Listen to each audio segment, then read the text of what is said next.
போட்டிருக்க?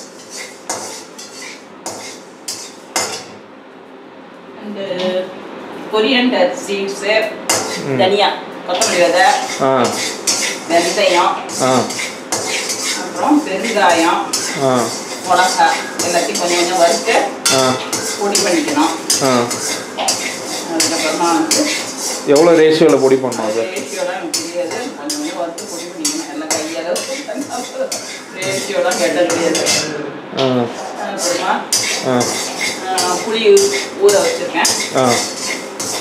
நல்லெண்ணெய் விட்டு கடுகு தாளிச்சு ஊற்றி கருவேப்பிலை, கொஞ்சம் மிளகா, கறி லீவ்ஸு, அப்புறம் பீனட், வேர்க்கடலை, கடலைப்பருப்பு, சென்னா தால் எல்லாம் வறுத்து இந்த புளியை புழிஞ்சு விட்டு நல்லா கெட்டியாக வரலாம் கொதிக்க விடணும்.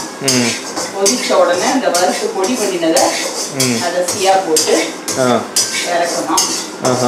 அதுதான் பிடிக்காது. கொஞ்சோண்டு மஞ்சள் பொடி ஆட் பண்ணணும் கடைசியாக. ஓகே.